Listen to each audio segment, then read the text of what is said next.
Buenos días amigos y amigas, vamos a presentar hoy un caso interesante. Vemos aquí la carta astrológica de una persona a la cual he realizado una entrevista que luego voy a colocar después de hacer mención a las características peculiares astrológicas de su momento de nacimiento, de su carta natal o de su carta astrológica. Tenemos aquí el gráfico de la carta astral y tenemos también los periodos planetarios que esta persona va a ir experimentando. Entonces podemos hacer notar ciertas configuraciones resaltantes en esta carta natal. Estamos hablando de una persona de sexo masculino. Ya vemos que su ascendente está en Tauro. Recuerden que el ascendente Tauro es un ascendente que tiene siempre una facilidad para la prosperidad material, que tiene cierto empuje hacia el desarrollo profesional, y vemos además que la luna está aquí presente en este ascendente Tauro, en este signo de Tauro.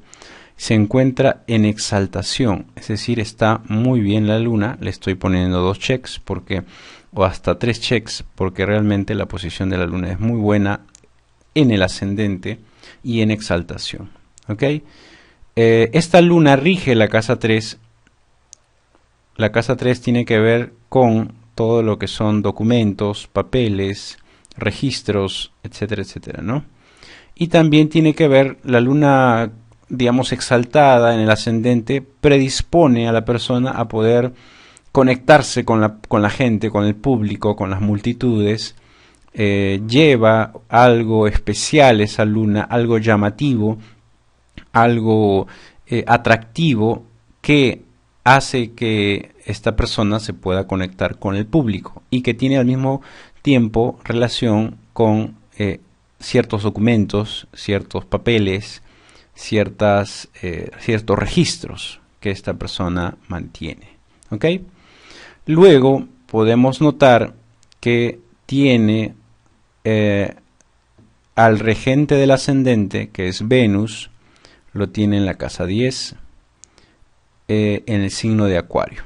Esta posición de Venus en Acuario es muy buena porque empuja hacia liderar, hacia, digamos, dirigir, hacia desarrollar un proyecto propio. El regente de la 1 se va a la 10, o sea, se toma en serio los proyectos que se plantea, se toma en serio las empresas que se plantea, y además, por ser Venus y por estar en Acuario, estamos hablando de algo creativo, de algo innovador. Acuario es un signo innovador, es un signo de aire que da cierto flujo de ideas, cierta inmanente percepción especial de la vida, y entonces este Venus va a poder crear, va a poder, digamos, generar ciertas ideas atractivas e innovadoras como proyectos personales al estar Venus en la casa 10. ¿Ok?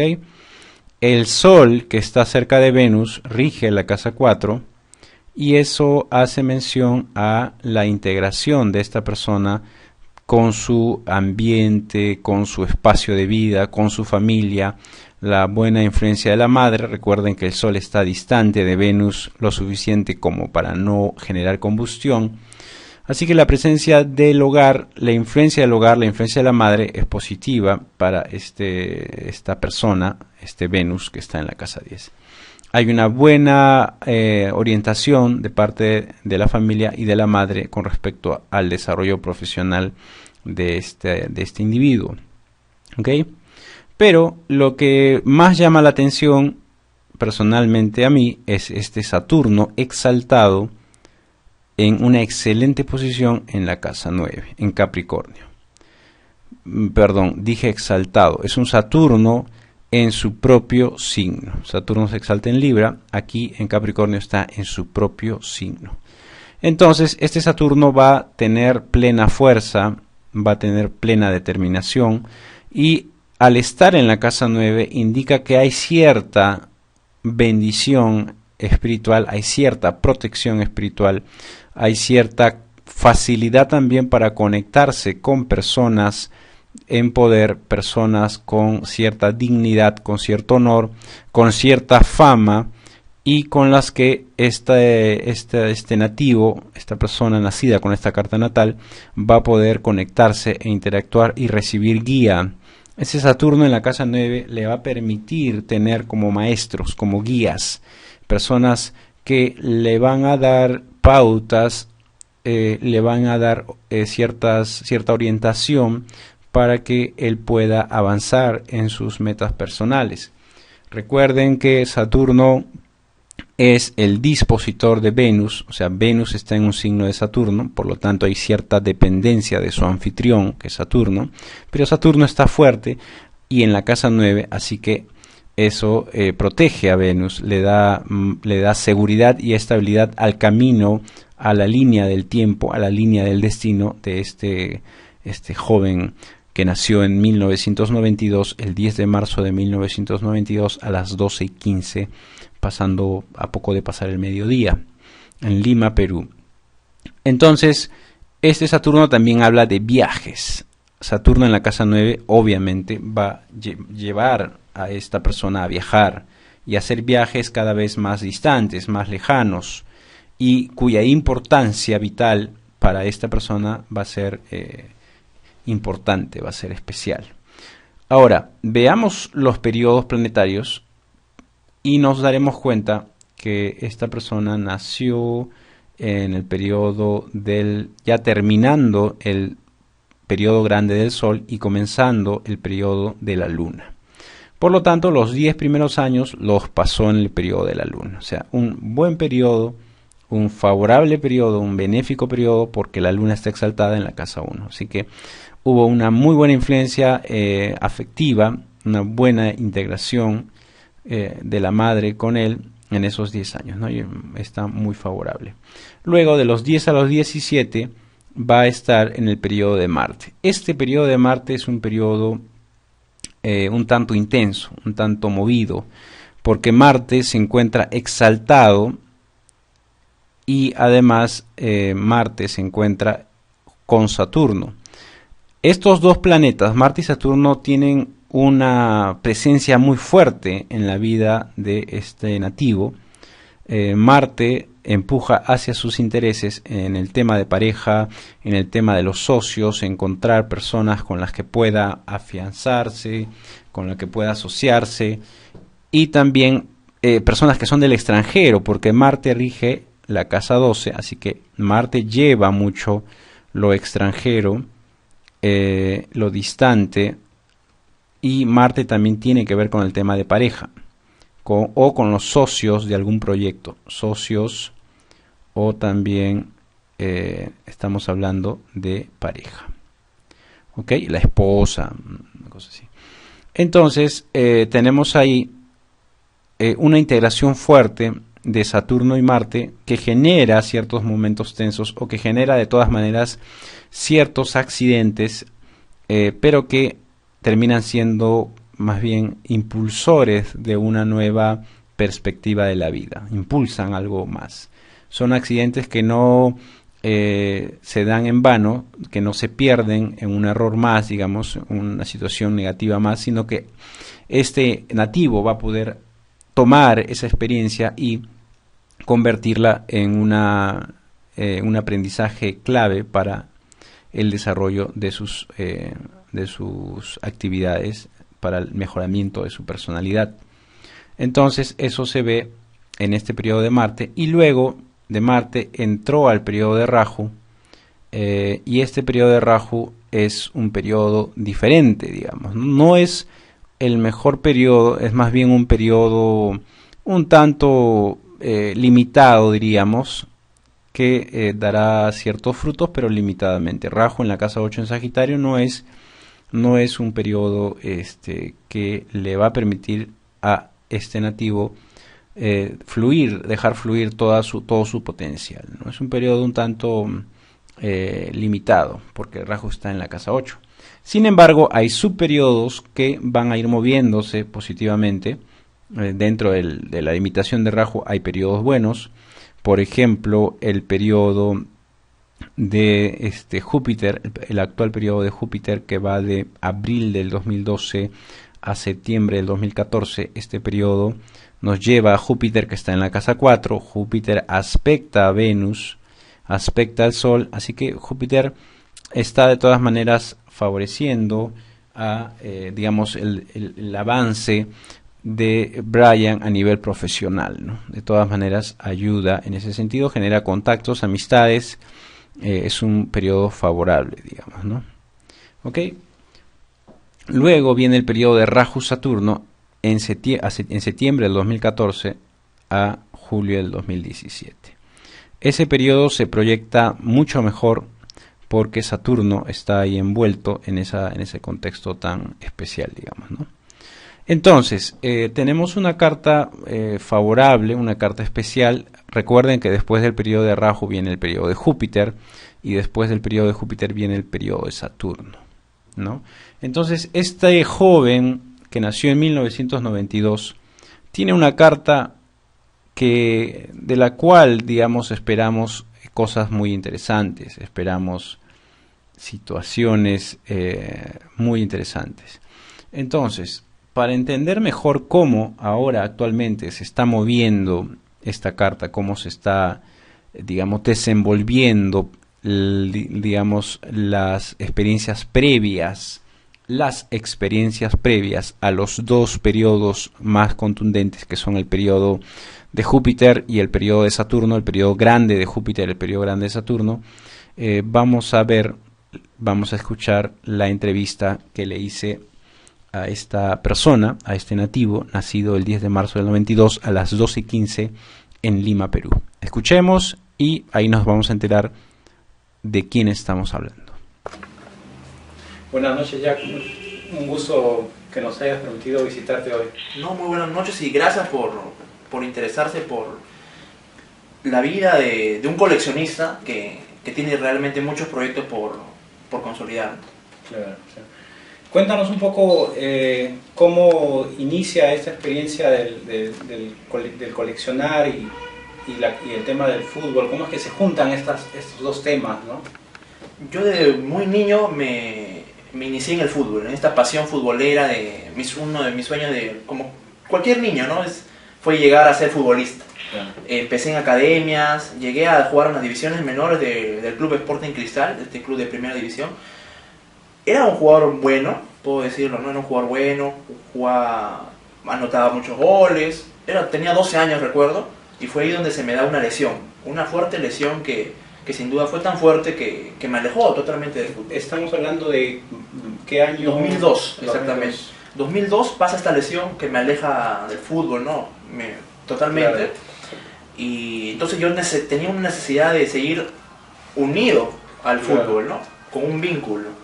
Entonces surge ya durante mis estudios de secundaria, me enfoco al periodismo deportivo. Ahora, ahí hay una transición entre la conexión con el fútbol y el tema del periodismo. ¿Cómo es que decides ser periodista? ¿Cómo es que no te volviste cómo es que no elegiste otra profesión? Es que en ese momento yo respiraba fútbol, ¿no? Fútbol era mi pasión, entonces dije, ¿por qué no también estudiar profesionalmente algo relacionado a mi pasión? Que era el fútbol, ese fútbol. Claro. Entonces fue ahí donde yo ya me empecé a idealizar estudiar periodismo deportivo. Claro. Primero periodismo y después especializarme en deportivo. Entonces, yo entro a la universidad y empiezo a recibir otros cursos más de opinión, cursos que te decía que el periodismo no solamente se centraba en política, deportes o espectáculos, ¿no? Sino que era mucho más allá de eso. Entonces yo al recibir estos cursos ya post a mi etapa de secundaria, entonces mi mente se me abre más. Entonces claro. Dije que no solamente porque tan solo podía encerrarme en periodismo deportivo, si yo podía hacer más que periodismo deportivo, sin minimizarlo, podía hacer periodismo político, social, cultural, un poco de todo y no solamente centrarme en algo. Claro, de ahí viene la experiencia de los blogs y... Claro, ahí se la inicia televisión. mucho. Ahí con ese boom de los blogs y del periodismo digital, entonces es que yo ya salgo un poco del periodismo deportivo para sumergirme en el periodismo digital, que es lo que ahora ya lo tengo claro. Eso quiere decir que el hecho de que tú seas coleccionista y tengas esta afición muy particular por el fútbol no está quitando de ti también la parte un tanto filosófica, la parte del análisis social, de entender la realidad. O sea, no es que solamente es eso, sino también todo lo que está alrededor de esto. Claro, de hecho, o sea que no solamente, como explico, me centré en periodismo deportivo, sino dije que podía ir mucho más allá de eso. Entonces, donde me meto ya al periodismo social, ¿no? De analizar las marchas, las protestas que había, cubrirlas, muy apasionante, al periodismo político también, ¿no? Que muchos lo ven muy aburrido, muy ya lineal, también meterme ahí, pero todo centrado en ¿qué? En el periodismo digital, en el periodismo de las nuevas tecnologías, de redes, de inmediatez, de internet, ¿no? Sí, yo he tenido la experiencia de leer muchos artículos de Jack, y tanto los deportivos como los que han sido de carácter político, y la verdad es que han sido muy interesantes. El enfoque es, para ser tan joven, me pareció muy muy buena la forma en que él analiza los sucesos, ¿no? Y eso es también importante mencionarlo, ¿no? Cuando ves tu vida en retrospección, ¿cuáles crees que son los puntos, los momentos, los hitos, digamos, los puntos de quiebre en tu vida? ¿Qué momentos, en qué años sucede tal cosa, o en qué años se va afianzando parte de tu vida, o tienes momentos también difíciles? Hay varios. Uno, 2002, la lesión. Claro, la lesión. El otro es en el 2004, cuando lleno mi primer álbum. ¿Cuál es el? ¿Puedes mostrar? El de aquí. A ver. Este álbum, el primero que yo completo. Yo siempre coleccionaba de todo, no solamente álbumes de fútbol, pero mi pasión era el fútbol. Entonces dije, voy a dar un especial énfasis a los álbumes de fútbol. Pero yo siempre era de las personas que compraban, pero me faltaba una, me faltaba dos, nunca más menos de 10, ¿no? Pero siempre me llegaban a faltar. Entonces yo veía el álbum incompleto, ya no me llamaba la atención, pasaba al siguiente. Y el siguiente lo dejaba con 10, lo dejaba, o sea, incompleto, no llegaba a terminar eso. Pero en este año, en el 2004, surge la particularidad que un álbum, además, que organizaba una Copa América organizada en nuestro país, como ninguna otra, se organiza acá en nuestro país. Entonces, como que de la nada lo llevo a llenar. Me faltaban dos, lo conseguí, lo completé. Entonces era la primera vez que yo tenía un coleccionable lleno ante mis ojos. Todas las páginas llenas, totalmente completo. Entonces yo dije, pucha, que un álbum completo no es igual que un álbum incompleto. Es algo muy bueno, muy bonito, que con el tiempo se va a subir de valor, también valor cultural, histórico. Entonces dije, ¿por qué no intentar esta hazaña con otros álbumes también? Entonces los que siguieron del 2004 hacia adelante, los fui completando uno tras uno tras uno. Y cuando ya me di cuenta tenía unos 10. Entonces dije, ¿por qué no? Si he ido del 2004 para arriba, ¿por qué no voy del 2004 hacia abajo? Y es ahí donde me empiezo a recibir álbumes de los 60, de los 70, y ya la colección se dispara, ¿no? Claro. Hay un momento en el que empiezas también a intercambiar con personas del extranjero, ¿no? Y esto también se da justo por el internet. O sea, ligado a mi periodismo digital, ¿no? Con el internet se me abren las puertas del mundo, ¿no? Yo obviamente debo confesar que al comienzo yo engañaba a los coleccionistas, no engañaba en el sentido que le decía que tenía más edad, porque era un coleccionista de allá. Todos los coleccionistas que he podido conocer en los viajes a nivel sudamericano y mundial sobrepasan los 30 años. O sea, el más joven tendrá 30 años. Entonces la gente se sorprende mucho de la edad que yo tengo y de la colección que he armado, ¿no? Pero en ese entonces yo mentía, yo decía que tenía 20, 18 años, cuando en realidad tenía 12, 13, 14 años. Y para que ellos acepten intercambiar material conmigo. Yo fui mandándole material peruano, álbumes peruanos repetidos, que yo compraba llenos ya, los mandaba y ellos me mandaban álbumes recónditos, ¿no? Álbumes de países como de México, Argentina, Serbia. Acaba de llegar hace poco un álbum de Serbia, la antigua Yugoslavia. Es decir, álbumes realmente alucinantes de países que ni me imaginaba, ¿no? Claro, en ese sentido estamos hablando de que ya no es una persona limitada por el espacio, sino que ya trascendiste las distancias. Y no solamente las distancias virtuales, ¿no? Porque gracias al coleccionismo me ha permitido viajar a otros países, conocer otras culturas. ¿En qué año fue algún viaje importante que hiciste? El 2009 yo viajo a Argentina. El 2009, al término justo de la secundaria, llega mi viaje a Argentina. El primer viaje a Argentina, ahí me conozco con unos coleccionistas argentinos.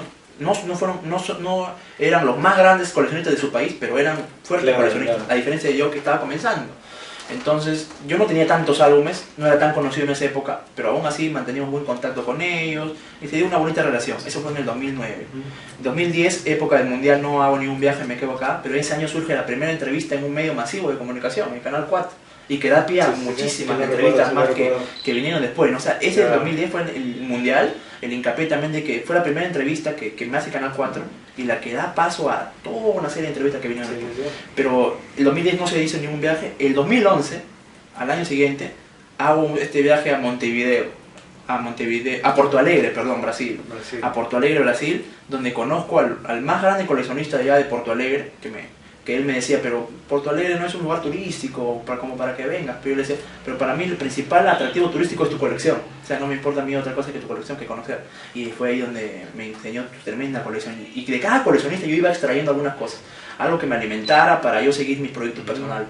En 2009, ese año lo conozco a él y a otro coleccionista también en Porto Alegre. Y también viajo a Río de Janeiro, a otro estado de Brasil, donde conozco a uno también de coleccionistas fuertes de ahí, digamos. Un poco más sobrado, por cuestiones ya de cada cultura, exacto. Un poco más sobrado, pero igual me abrió las puertas muchas cosas de la colección. Ese es en el 2011. 2012 ya es un año muy clave porque viajo a Uruguay, a Montevideo, y conozco a Marco Silvera. Este es uno, sin miedo a titubear, digo que es el coleccionista más grande de Sudamérica. No solamente colecciona álbumes de fútbol, sino monedas, numismática. Tuvo una de las colecciones más grandes de monedas de Uruguay, que una vez que ya completó toda la colección, dijo, ya la disfruté la colección 40 años de mi vida, ya la completé toda, ya no puedo agregar nada más porque está completísima, entonces voy a dejar que otros se la disfruten. Y decide venderla, y la vende en $500,000 al Banco Central de Uruguay. Entonces es una persona muy reconocida en Uruguay. Después del presidente, creo que él es el más reconocido. Yo iba con él por las calles y en cada cuadra lo paraba la gente a saludarlo, a abrazarlo. Yo me quedaba sorprendido porque ese amor que la tenía la gente. Además que Uruguay es un país pequeño, no todos se conocen entre todos. Pero ahí este señor me enseña su colección, porque todos los coleccionistas que visitan el extranjero la meten a conocer su colección. Ese señor me enseña su colección y me explica todo, cómo la logró, cómo la consiguió, y fue algo increíble porque nos encerramos así una tarde en su cuarto y él donde guardaba su colección, en su biblioteca, y él me contó todos los secretos, ¿no? Me dijo que el coleccionismo, si alguien lo ve desde el lado cultural, puede ser un boom, ¿no? Puede ser una potencia tremenda. Él me dice, yo gracias al coleccionismo vivo. Mi familia, tengo esta casa, tengo estos autos, gracias al coleccionismo me ha permitido a mí escribir libros que después lo vendí a 150.000 ejemplares en el diario El País, el más importante de Uruguay, y de ahí saca tu cuenta, me sacaba la cuenta y salían unas cifras enormes, y me decía, todo eso gracias al coleccionismo. Entendió el coleccionismo como una forma seria, no como algo lúdico, de entretenimiento, ni de un hobby, sino como algo serio. El coleccionismo te puede abrir muchas puertas. Entonces ese contacto me abrió totalmente y eso es lo que está sucediendo. Y eso es lo que está sucediendo ahora. De Montevideo viajo también a Punta del Este, donde con él también algunos contactos. Al año siguiente, 2012, este año ya, ese fue el 2012, el Porto Alegre 2011, Uruguay 2012 y el 2013, este año en marzo, viajo a Chile.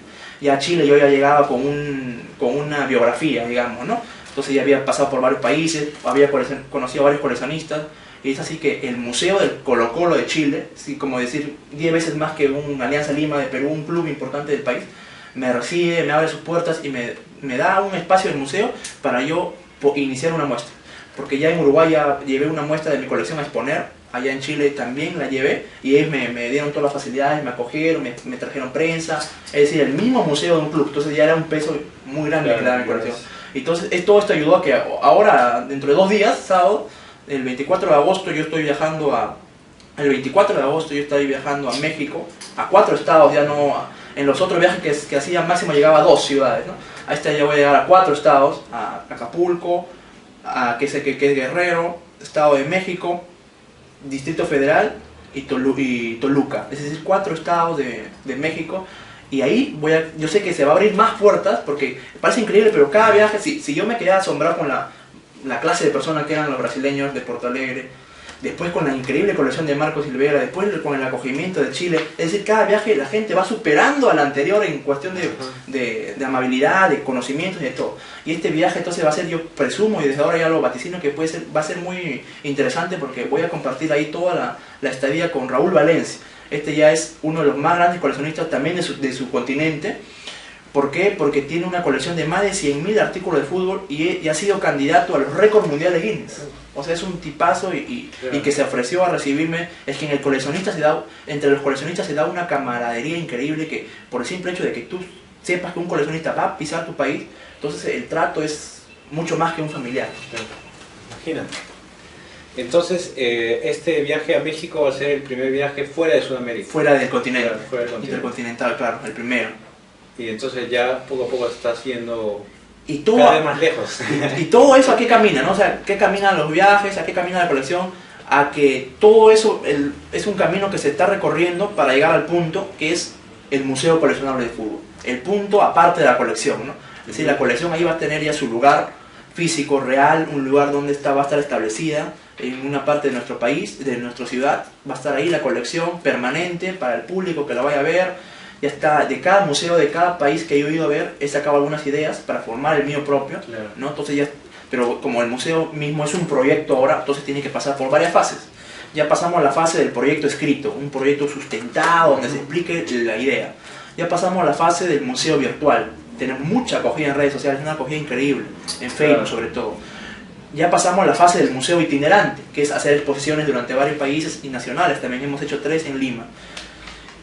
Y la última fase ya es el museo real, ¿no? O sea, ya digamos construir el lugar, el sitio, que primero es ubicar el local y transportar la colección, ¿no? Que ya estamos, o sea, en el último paso, ¿no? Eso suena muy, muy interesante y muy, así como una proyección muy especial y más concreta, ¿no?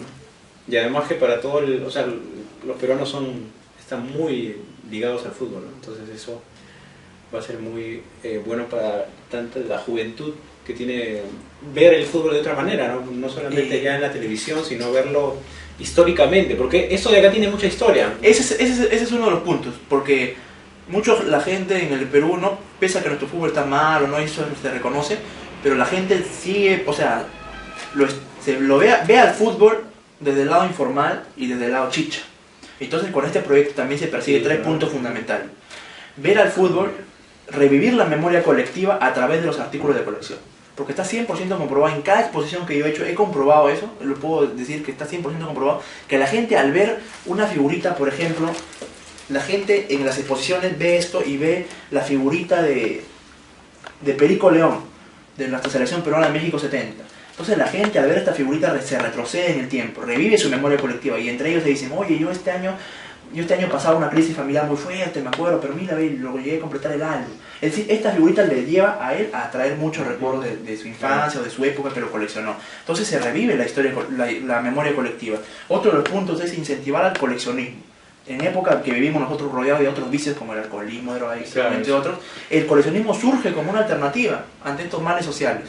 Y el último es detener la historia a través de los artículos, ¿no? Por lo menos un momento de detener la historia acá, en 2004, detener la historia en el año 86, detener la historia en el año 78. Aquí está el álbum del Mundial México 86.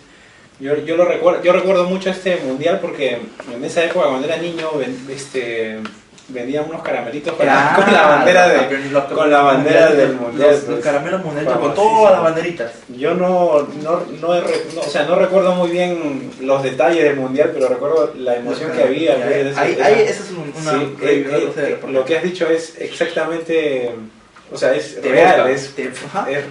Eso nosotros en cada exposición lo comprobamos. Sí.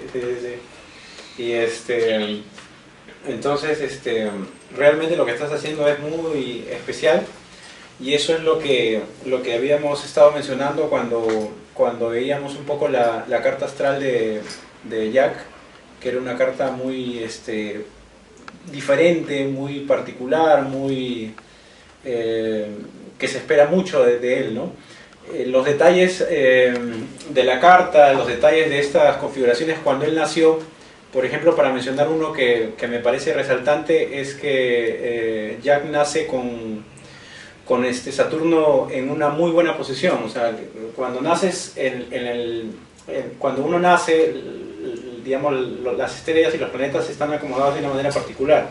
Entonces, cuando tú naces en una época en la que Saturno está en Capricornio. Entonces, eso hace que tengas una conexión muy fuerte con los temas del tiempo, los temas históricos, con lo antiguo, y entonces por eso entiendo mejor ahora que me cuentas más sobre tu vida, entiendo mejor cómo es que te has conectado con esta visión histórica, porque lo tienes muy claro, cuando lo comentas acerca de rememorar. Entonces, y otra pregunta que yo tenía en mente también era ¿qué rol juega tu padre en todo esto? O sea, ¿hasta qué punto tu padre es parte, motiva, es como un punto de apoyo para ti cuando comenzaste, cuando eras joven? Como lo dije en una exposición muy grande en Lima que hubo en la Universidad Pausati Mesa, ¿no? donde estudio periodismo, todavía voy a culminar, mencioné, ¿no? Dije, mis padres son pilares fundamentales de la colección. O sea, yo no encuentro no hay una sola semana que yo no llegue a mi casa y vea una revista nueva que ha salido, actual, ¿no? Contemporánea, en mi cama. O un póster que mi mamá consiguió de tal sitio. O sea, ambos juegan mucho para contribuir a la colección. ¿Y cómo se da todo esto? Al comienzo, cuando yo empecé a coleccionar, obviamente había este temor de los padres, ¿no? Oye, pero puedes invertir tus propinas o el dinero en otras cosas, ¿no? Uh-huh. Al comienzo, muy al comienzo, cuando me empezaba recién. Pero ya cuando empezaron a ver que llegaban, tocaban la puerta el cartero y traía un sobre de Portugal, traía un sobre de España, traía paquetes enormes de Alemania, entonces dijeron, no, esta es una cosa seria. Luego pasaron a ver las entrevistas que hablaban, no sé, me elogiaban mucho a la colección y este proyecto que tenía. Empezaron a ver la atención que brindaban otros coleccionistas en el extranjero. Entonces ahí ellos ya comprendieron mucho y que este es un tema muy serio e incluso apoyan al proyecto del museo, ¿no? O sea, ellos también juegan una pieza clave para la consecución del museo, el físico y el real, ¿no? Y apoyan a carta cabal la colección. Genial. La verdad que estoy muy sorprendido con todo lo que me cuentas. Tengo también una pregunta particular. De todos los álbumes que tú tienes, aparte del primero con el que comenzaste todo, ¿cuál es cuál fue el más difícil para ti de conseguirlo? ¿Cuál fue el que como que fue, no sé, como que uno que esperaste mucho tenerlo? Tal vez no lo tengas acá, pero... Claro, es uno que siempre muestro, no, que tanto que no esperaba, es que con los coleccionistas siempre tenemos, pese a que nos abarcamos de todo, uh-huh. Hay algunos que prefieren álbumes de copas de distintos países, claro. ¿No? Entonces en mi caso yo tengo un especial amor y atención a los álbumes de la participación de Perú en los mundiales. Uh-huh. Entonces estoy hablando de México 70, Argentina 78 y España 82. Esos tres mundiales son fundamentales en la colección, ¿no? Y particularmente el primero, el de México 70, el que vamos a todo con bombos y platillos, al que solamente nos pudo eliminar el Brasil de Pelé. O sea, estamos hablando de cosas muy grandes. Ese mundial es muy especial, ¿no? Y yo me acuerdo mucho que un álbum de México 70, este es el de la editorial peruana, no es tan difícil de conseguir, ¿no? De hecho que lo tengo acá, pero el de la editorial uruguaya, yo tuve que viajar hasta Montevideo para conseguirlo. Me acuerdo que llegué a Montevideo, fui a la galería donde hice la exposición, que era la galería central de Uruguay, de Montevideo, Uruguay, donde vendían todos los objetos de colección, no solamente de fútbol, sino de todo en general, de colección. Y yo lo encontré ahí ese álbum, le faltaban algunos cromos, pero ya era el álbum. O sea, los coleccionistas, cuando encuentran un álbum antiguo, no se fijan que si le falta 3 o 4 figuras. Entonces, porque el hecho de tenerlo vale más que el que esté incompleto. Encontré ese álbum y me acuerdo que la cifra que pedían era mucho. Entonces los coleccionistas de acá también nos medimos, ¿no? Porque también claro. no estamos dispuestos a pagar una cantidad excesiva por un coleccionable, porque eso da pie a que se especule también en otros precios. Entonces yo no lo compré lo tuve tan cerca que no lo compré, pero hice las gestiones. Y resulta que meses después, un amigo uruguayo coleccionista viene a Perú. Y él viene con una maleta llena de cosas, de álbumes, de distintos materiales que a mí me habían mandado otros amigos. Entonces sí se entera, ¿no? Oye, va a viajar tal persona a Uruguay, y varios contactos uruguayos hacen como un bolso particular para la colección, ¿no? Para una contribución o un intercambio también. Porque yo también obviamente que envío de vuelta, ¿no? Algo. Y en esa maleta llega el álbum de México 70, ¿no? ya mucho en mejor condición del que había ya, y por fin lo llegué a conseguir, ¿no? Es uno similar a este, pero en versión uruguaya, ¿no? De México 70, el primer mundial al que fuimos, al que le tenemos más cariño los coleccionistas peruanos. Y entonces me alegra bastante que estés así, proyectándote tan lejos, ¿no? Entonces te deseo la mejor de las suertes en ese camino largo todavía. Gracias, y como dice, de hecho que vamos a seguir encontrándonos en este camino, ¿no? Para ver los avances del proyecto y todo en general, ¿no? Claro, claro. Y habrá que hacer un reportaje para cuando esté construido el Guau, ese va a museo. ser Sí, sí, sí. todo De todas bueno. maneras. Bueno, Muchas muchas gracias, Brian.